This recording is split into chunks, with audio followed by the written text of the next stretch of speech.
You ever have one of those great days that gets totally derailed by one single tiny negative comment? Or maybe you find yourself replaying some embarrassing moment from like years ago. Well, it turns out there's a very real scientific reason why bad memories and bad feelings have so much more power over us than the good ones. Today, we're going to dive into our brain's built-in negativity bias. Right? We've all been there. You could get 10 amazing compliments on something you did, but it's that one little piece of criticism that just plays on a loop in your head all day long. So why does that happen? It's not because you're weak or oversensitive. It's literally a fundamental feature of how our brains are wired. All right, so let's get right into our first section. Why on earth does bad feel so much stronger than good? We're going to start with the basics of what this whole thing is and how it actually works inside our heads. Okay, so the official term for this is the negativity bias. And really, it's exactly what it sounds like. Our brains are basically programmed with a default setting to pay way more attention to and give much more weight to negative stuff than positive stuff. It's this powerful and often totally unconscious mental habit. And look, this isn't just a hunch we have. This is something researchers have seen again and again. For example, when we're making decisions, the fear of losing something feels way more intense than the possibility of gaining something of equal value. Our brains also treat negative things as more complex, so we spend more time thinking about them. And get this, on a neurological level, they can literally see our brains light up with way more activity when we hear bad news compared to good news. Now, I know what you're probably thinking. Why in the world would our brains be designed this way? It sounds awful. And you're not wrong. But there's a powerful, ancient reason for it. Let's talk about how this bias is basically our brain's built-in survival alarm. This quote from the research really just nails it. You have to imagine our ancient ancestors out on the savannah. For them, the stakes were incredibly high. Learning from a mistake wasn't just some nice self-help tip, it was the absolute key to staying alive long enough to pass on your genes. I mean, think about it like this. If one of our ancestors missed a chance to find some berries, that was a bummer, sure, but they'd probably find more food tomorrow. But if they failed to notice a predator lurking in the grass or ate the wrong kind of berry, game over. The potential cost of a negative event was just catastrophic. So our brains evolved to be these hyper-vigilant alarm systems, constantly scanning for danger. So if this bias is such a critical survival tool, you would just assume we're born with it, right? That our brains come preloaded with this intense focus on the negative. Well, the real story of how this develops is actually way more surprising. And here's where things get really fascinating. The research is clear. The answer is no. We are not born with a negativity bias. In fact, for the first few months of our lives, it's the complete opposite. So, as you can see here, in the first 6 months of life, babies actually have a positivity bias. They're naturally drawn to happy faces and cheerful sounds. But then, right around the time they start to crawl and explore the world on their own, a crucial switch just flips.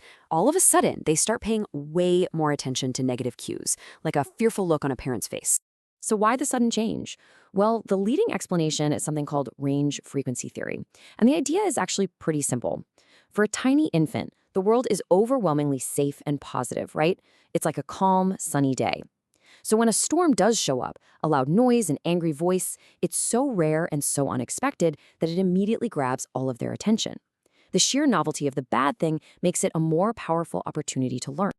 And this isn't just a theory, by the way. We can see this powerful learning mechanism in action in some really clever experiments that show exactly how babies use these emotional cues from adults to figure out the world.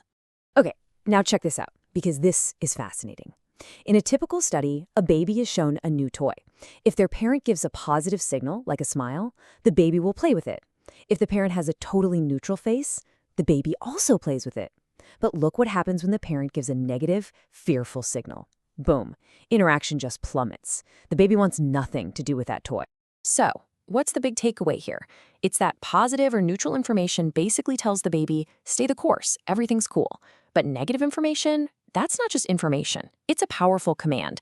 It says, stop, danger, change what you are doing right now. It's an instruction.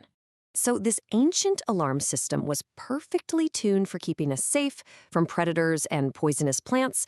But what happens when you take that exact same brain and drop it into our modern world of endless emails, social media notifications, and stressful performance reviews?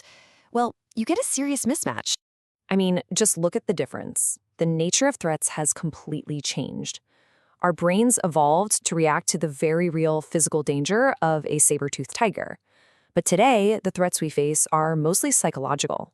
A mean comment online or a looming deadline at work is not life-threatening, but our ancient brain wiring often reacts as if it is. And this is where our old programming starts to cause some very modern problems.